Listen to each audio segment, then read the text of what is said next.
Let's do section 10.5, exploration 1, which reads, use the integral test to prove that the series from n equals 1 to infinity of 1 over n to the p converges if p is greater than 1.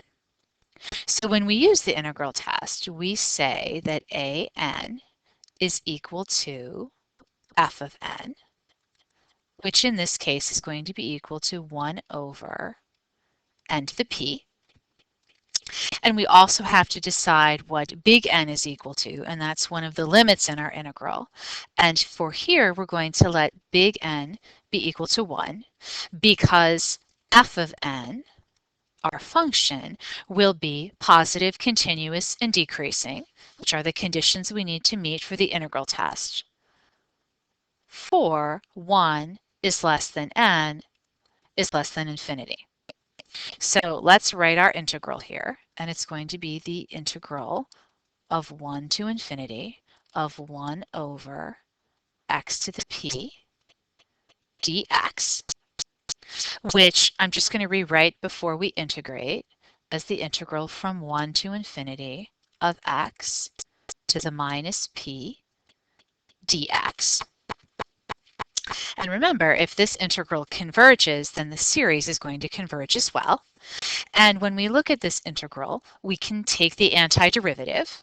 So we're going to have x to the negative p plus 1 over negative p plus 1. And we need to evaluate that integral from 1 to infinity. And I'm just going to rearrange this a little bit again. I'm going to have 1 over 1 minus p. And whenever I'm dealing with an infinity, I like to have that in the denominator. So I'm going to rewrite this as 1 over x to the p minus 1 because I have moved that power into the denominator, so I need to make it negative. And that's going to go from 1 to infinity. So let's substitute in what our limits are going to be. So I'm going to have 1 over 1 minus p times 1 over infinity to the p minus 1 minus 1 over 1 to the p minus 1. Now, if p is greater than 1, then p minus 1 is going to be greater than 0. And that means that this term is going to stay the way it is. That infinity is going to stay in the denominator because it's going to be raised to a positive power, or more importantly, my x over here is going to stay in the denominator. It's not going to be raised into the numerator because it has a negative power. So this means that I'm going to have 1 over 1 minus p times 0 minus 1. And that's going to give me negative 1 over 1 minus p. And that is going to be finite. It's going to be an answer, which is going to tell me, therefore, that my integral converges. And if my integral converges, then my series converges as well. All right, well, let's move on to part 2, which says use the integral test to prove that the series from n equals 1 to infinity of 1 over n to the p diverges if p is less than 1.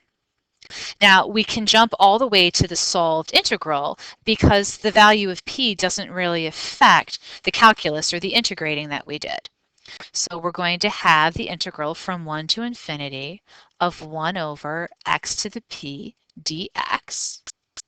And as we saw in part 1, this is going to be equal to 1 over 1 minus p times 1 over x to the p minus 1, and we're going to evaluate that from 1 to infinity. Now, in this situation, we're going to have p less than 1. And if p is less than 1, then p minus 1 is going to be less than infinity, which means, I'm sorry, not less than infinity, less than 0, which means that 1 over x to the p minus 1 is going to be x to a negative power in the denominator, which means I'm going to want to move it to the numerator. And this is going to behave like x to the absolute value of p minus 1. So my integral is going to become 1 over 1 minus p times x to the p minus 1.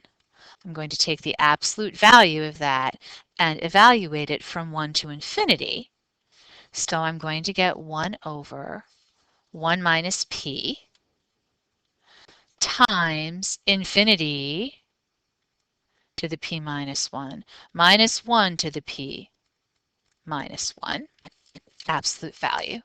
And that is, of course, going to be equal to infinity.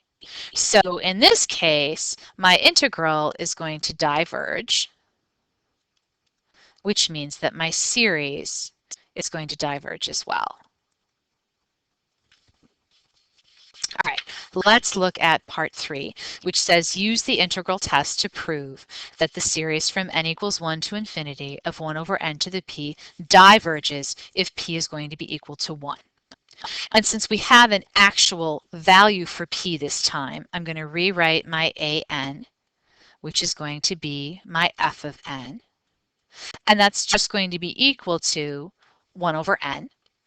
I'm going to let capital N continue to be 1 because that will still make this function be continuous, positive, and decreasing for n, for 1 less than n is less than infinity.